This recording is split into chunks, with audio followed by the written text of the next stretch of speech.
दादन हटिब मयूरभंज हसिब ଏହି ଗର୍ଜନ ଏବଂ ସ୍ଲୋଗାନ ଏବେ କମ୍ପୁଛି ପୁରା ମୟୂରଭଞ୍ଜ ଜିଲ୍ଲା। ପ୍ରାକୃତିକ ସମ୍ପଦରେ ଭରପୁର ରତ୍ନଗର୍ଭା ଶିମିଳିପାଳର ସୁରକ୍ଷା, ପର୍ଯ୍ୟଟନ ଶିଳ୍ପର ବିକାଶ ଏବଂ ଜିଲ୍ଲାରୁ ଦାଦନ ସମସ୍ୟାର ସ୍ଥାୟୀ ଦୂରୀକରଣ ଦାବିରେ ଓହ୍ଲାଇଛି ଭଞ୍ଜସେନା। ଏହି ପରିପ୍ରେକ୍ଷୀରେ ଗତକାଲି ଜୁଲାଇ 8 ତାରିଖ ବୁଧବାର ସନ୍ଧ୍ୟାରେ ରାଇରଙ୍ଗପୁର ମ୍ୟୁନିସିପାଲିଟି ବଜାରଠାରେ ଦେଖିବାକୁ ମିଳିଛି ଏକ ବିଶାଳ ଅଭୂତପୂର୍ବ ମଶାଲ ଶୋଭାଯାତ୍ରା। କ'ଣ ରହିଛି ଗ୍ରାଉଣ୍ଡ ରିପୋର୍ଟ ଆସନ୍ତୁ ଜାଣିବା। ମୟୂରଭଞ୍ଜ ଜିଲ୍ଲାବାସୀଙ୍କ ମଧ୍ୟରେ ଜନସଚେତନତା ସୃଷ୍ଟି କରି ସରକାରଙ୍କ ଉପରେ ଚାପ ପ୍ରୟୋଗ କରାଇବା ଲକ୍ଷ୍ୟରେ ଏହି ମେଗା ଅଭିଯାନ ଜାରି ରହିଛି।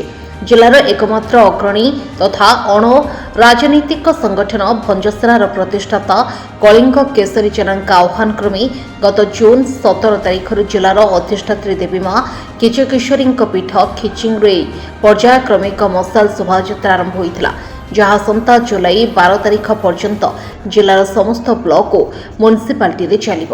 ଏହି କ୍ରମରେ ରାଇରଙ୍ଗପୁର ବାମନଘାଟି ଉପଖଣ୍ଡ ସଭାପତି ସୁନ୍ଦର ମୋହନ ଟୁଡୁଙ୍କ ନେତୃତ୍ୱରେ ବୁଧବାର ଦିନ ରାଇରଙ୍ଗପୁର ବଜାର ଅଞ୍ଚଳରେ ହାତରେ ମଶାଲ ଧରି ଶତାଧିକ କର୍ମୀ ଶୋଭାଯାତ୍ରାରେ ସାମିଲ ହୋଇଥିଲେ।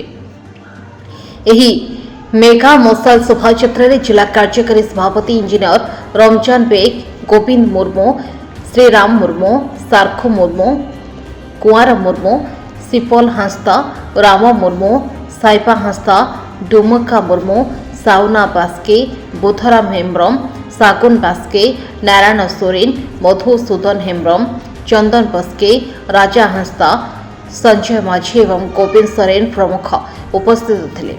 ସଂଗଠନରେ ଶତାଧିକ ଯୁବ ଓ ଛାତ୍ର ସଂଗଠକ ସାମିଲ ହୋଇ ମୟୂରଭଞ୍ଜବାସୀଙ୍କୁ ପର୍ଯ୍ୟଟନ ଓ ପ୍ରାକୃତିକ ସମ୍ପଦ ମାଧ୍ୟମରେ ଆତ୍ମନିର୍ଭରଶୀଳ କରିବା ପାଇଁ ସ୍ୱର ଉତ୍ତୋଳନ କରିଥିଲେ।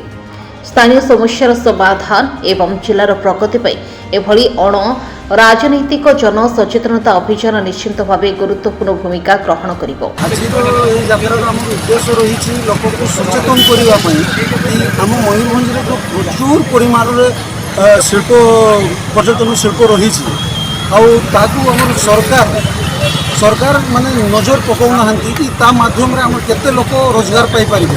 ଆମର ଦେଖିବେ ଯଦି ମୟୂରଭଞ୍ଜରେ ପ୍ରାୟ ପ୍ରତି ଘରୁ କିଛି ନା କିଛି ପିଲା ଯାଇଛନ୍ତି ବାହାରକୁ ଦାଦନ ଖଟିବା ପାଇଁ। କ'ଣ ପାଇଁ ଆମର ସେ ସୁବିଧା ନାହିଁ? ଆମର ଯେତେ ପର୍ଯ୍ୟଟନ ଶିଳ୍ପ ମୟୂରଭଞ୍ଜ ଭିତରେ ରହିଛି, ଓଡ଼ିଶାରେ ଅନ୍ୟ କୌଣସି ଡିଷ୍ଟ୍ରିକ୍ଟରେ ସେତିକି ନାହିଁ। ତଥାପି ସରକାରର ଆଖି ବନ୍ଦ ରହିଛି ୟା ପ୍ରତି। ଆମ ଏରିଆର ରାଷ୍ଟ୍ରପତି ରହିକି ଆମର ଡବଲ ଇଞ୍ଜିନ୍ ସରକାର ରହିକି ଯଦି ଏବେ ଏଗୁଡ଼ାକ ନ ହେବ ଆଉ କେବେ ହେବ? ଲୋକକୁ ମଧ୍ୟ ଜାଗ୍ରତ ହେବାକୁ ପଡ଼ିବ, ଆଉ ସେଇ ଲୋକକୁ ଜାଗ୍ରତ କରିବା ପାଇଁ ଆଜିର ଆମର ଏଇ ମଶାଲ ଯେଉଁ ଯାତ୍ରା ରେଲି ବାହାର କରିଛୁ ଆମେ ସେଥିପାଇଁ ହିଁ କରିଛୁ। ଶିମିଳିପାଳ ସୁରକ୍ଷା ବିଷୟରେ କ'ଣ କହିବେ? ଶିମିଳିପାଳ ସୁରକ୍ଷା ଭିତରେ ଆମକୁ ଏତେ କହିବାକୁ ପଡ଼ିବ ଯେ ଆମର ଯେଉଁ ବିଭିନ୍ନ ପ୍ରକାର ପ୍ରୋଜେକ୍ଟ ବିଭିନ୍ନ ପ୍ରକାର ଯାହା କିଛି ଆସୁଛି, ଆପଣ ଶିମିଳିପାଳ ଭିତରେ ଆମର କେତେ ୱାଟରଫଲ୍ ଅଛି ଲୋକ ଗୋଟେ ହିଁ ଜାଣିଛନ୍ତି କି କ'ଣ ଅଛି ନା ସେ ବଡ଼େ ପାଣି ଅଛି, ତା ଭିତରେ ଉସ୍କି ଅଛି, ଆହୁରି ବହୁତ ପରିମାଣରେ ରହିଛି, କିନ୍ତୁ ଲୋକ ସେତେ ଜାଣିନାହାନ୍ତି। ଯେଉଁ ଲୋକମାନେ ଜାଣିଛନ୍ତି ବାହାରୁ ବି ଆସୁଛନ୍ତି ବୁଲିବା ପାଇଁ, ଯଦି ସେଗୁଡ଼ାକୁ ସୌନ୍ଦର୍ଯ୍ୟକରଣ କରାଯିବ, ଲୋକକୁ କି ସମସ୍ତଙ୍କୁ ଦେଶବାସୀକୁ ଜଣାଯିବ କି ଆମର ଏଠି କେତେ ପ୍ରାକୃତିକ ସମ୍ପଦ ରହିଛି, ଶିମିଳିପାଳ ଭିତରେ କେତେ ଆମର ମାନେ ଔଷଧୀୟ ଗଛ ସବୁ ରହିଛି, ଲୋକକୁ ସଚେତନ କଲେ କେତେ ଲୋକ ପର୍ଯ୍ୟଟନ ଆସିବେ, କେତେ ବୁଲିବା ପାଇଁ ଆସିବେ, ଆମର ସେଥିପାଇଁ କେତେ ଲୋକ ରୋଜଗାର ପାଇପାରିବେ, କେତେ ପିଲା ରୋଜଗାର ପାଇପାରିବେ। ଯଦି ପର୍ଯ୍ୟଟନ ଶିଳ୍ପ ଲୋକ ବୁଲିବା ପାଇଁ ଆସିଲେ, ଦେଖିବା ପାଇଁ ଆସିଲେ, ତା ମାଧ୍ୟମରେ ଆମର ବହୁତ ଲୋକ ଏଠି ବହୁତ ପିଲା ରୋଜଗାର ପାଇପାରିବେ। ପ୍ରତିବର୍ଷ ଆପଣ ଶୁଣୁଥିବେ ନିଆଁ ଲାଗିଗଲା, ପ୍ରଚୁର ପରିମାଣର ଗଛ ଯୋଡ଼ିଗଲା ସବୁ, ତାପରେ କେତେ ବାଘମରା ହେଉଛି, କେତେବେଳେ କ'ଣ ଭିତରେ ହେଉଛି ସବୁ ଆପଣମାନେ ବି ଜାଣିଛନ୍ତି। ସୁରକ୍ଷା କେଉଁଠି ରହିଛି? ଆମର ଏତେ ବଡ଼ ଜିନିଷ ଏଠି ରହିଛି, ପୁଣି ଆମର ଯେଉଁ କଳା ବାଘ ରହିଛି ଶିମିଳିପାଳ ଛଡ଼ା ଭାରତବର୍ଷରେ ଆଉ କେଉଁଠି ଦେଖାଯାଉଛି କୁହନ୍ତୁ? କୌଣସି ଜାଗାରେ ନାହିଁ, କିନ୍ତୁ ତା ପାଇଁ ସରକାର କ'ଣ ପଦକ୍ଷେପ ନେଉଛି? ସେ ସବୁ ଯଦି ଲୋକକୁ ହଁ ଆମର ଭାରତବର୍ଷରେ କି ଭାରତ ଜଣାଇବ କି ଆମର ପାଖରେ ଏତିକି ଜିନିଷ ଅଛି, ଲୋକ କ'ଣ କେଉଁଠୁ ଦେଖିବା ପାଇଁ ଆସିବେ, ବୁଲିବା ପାଇଁ ଆସିବେ? କାହିଁକି ବ୍ୟାଙ୍କକ୍ ଯିବେ, କାହିଁକି ଥାଇଲାଣ୍ଡ ଯିବେ, କାହିଁକି ଅଲଗା ଜାଗାକୁ ଯିବେ, ଏଠି ଆସିବେ।